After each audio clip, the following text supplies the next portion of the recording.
Now I'm going to tell you about the objective and significance of measures of dispersion, which is very important. What is my objective, or what is the significance of why you are going to calculate this method of dispersion? Number one, to find the variability of, to find the reliability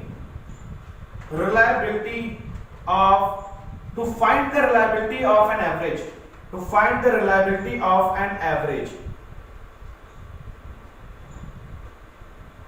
So you need to find out the reliability, whether my average value is reliable or not, whether I trust that particular average or not, to find out the scatteredness. For example, if I am telling you the average of 40 and 60. So what is the average of 40 and 60? So you can say, sir, 40 plus 60 divide by 2. So this value is what? 100 by 2, and 100 by 2, and you will get 50. And if I am saying that what is the average of 20 and 80, so you can say, again, sir, 50. 20 plus 80 divide by 2, so you will get 100 divided by 2, again you will get 50. But if I say to you which one is more reliable, so you can say the first one. Why this first one is more reliable as compared to 20 and 80, since the both value remains same? So you can say that because the variability, because the scatteredness, because the variation is less here as compared to 20 and 80. So this is, suppose this is 50, so this 40 is here and this 60 is 10 up. But as compared to here, this 50 means this 20 is 30 below, right? This is my 20 data, and this 80 is 30 up. So there is large variation in this case. Still the mean is remain same, but this data is variable as compared to this. This is more homogeneous as compared to this, because this is heterogeneous. So this is my first objective. Now what is my second objective? Now, what is my second objective? So my second objective is to control the variation of data from the central value. To control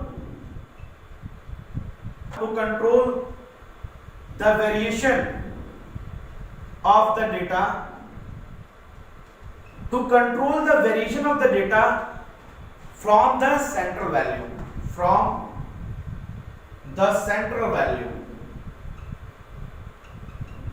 So this is my second objective, second significance. Okay, what? To control the variation of data. So there is so many methods that how you control the variation of data from the central value. So this comes later. Now point number 3, the significance. To compare two or more set of data. To compare two or more. To compare two or more set of data. For comparison we require measures of dispersion regarding their variability. Regarding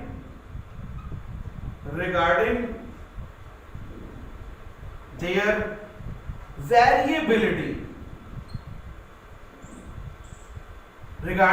variability. And this comparison is done by coefficient of variance.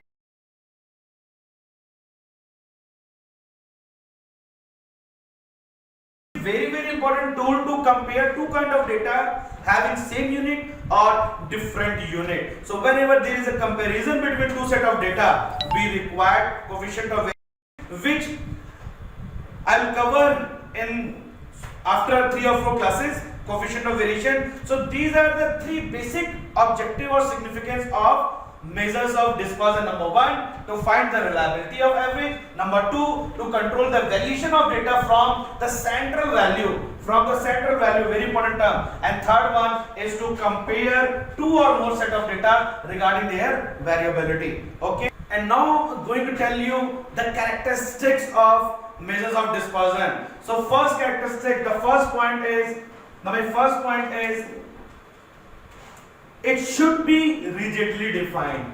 It should be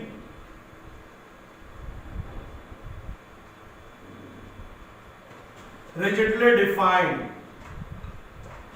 Rigidly, that means constant.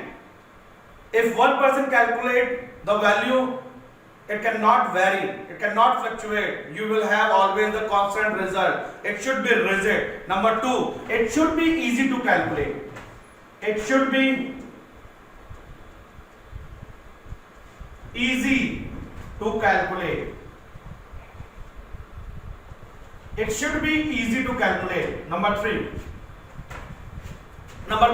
it should be easy to understand also. It should be easy to understand.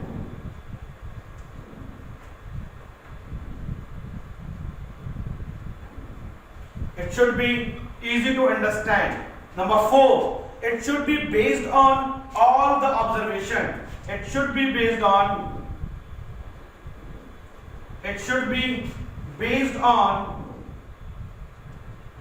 all observation. So your dispersion should be based on all observation. That means you cannot neglect any data, any kind of data you cannot neglect. This dispersion is based on all observation. You consider all the observation into account to measure average and the variation. Number fifth, and my fifth point is very, very important. It should be affected as little as possible. It should be affected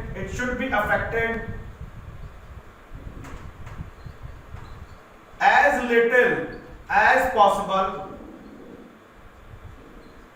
If you change some value, so it should be as little as possible by fluctuating of sample, by fluctuations of sample. So if your sample or sampling is, suppose there is some fluctuation, if there is some fluctuation in your sampling, then your measures of central tendency, or measures of dispersion not be much as much as possible. So it should be rigidly defined. Number one, it should be easy to calculate, it should be easy to understand, it should be based on all observation, and there is less affected as little as possible. It should be affected as little as possible if you fluctuating the sampling value. So these are the characteristics as well as the objective or significance of measures of dispersion. My dear students, now today in this particular session I'll tell you the different methods which are used to measure the dispersion. So there are so many methods in statistics which give you the idea, give you the result of how you measure the dispersion. Number one, the first to measure dispersion is range calculation. So range calculation is the first method to measure dispersion.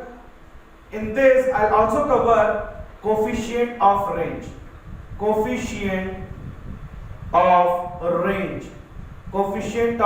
as well. Number two, interquartile range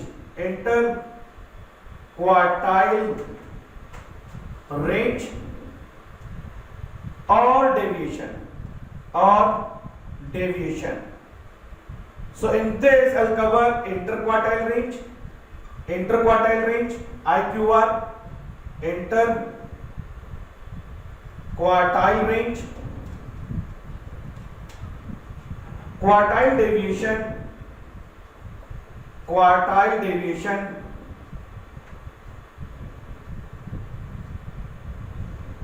and coefficient of quartile deviation,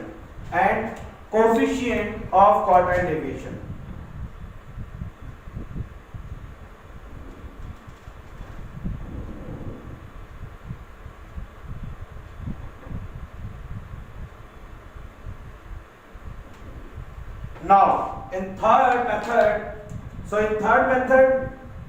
we require mean deviation. So in this I'll teach you the three mean deviation method. First, number A, mean deviation. If I'm writing this mean deviation as MD, so three method: mean deviation about mean, We look into this mean deviation about mean. B, mean deviation about median, and third one, C part is mean deviation about mode. Now number fourth is standard deviation, very important. So fourth one is standard deviation. So standard deviation I also cover variance. Okay, so these all are method to measure dispersion, range calculation or coefficient of range calculation, interquartile range, quartile deviation, coefficient of quartile deviation, mean deviation. In here I'll tell you how you calculate mean deviation about mean deviation about median, mean deviation about mode. All these three parameters very important. And last one, which is the true measures of dispersion, standard deviation, the true measures of dispersion.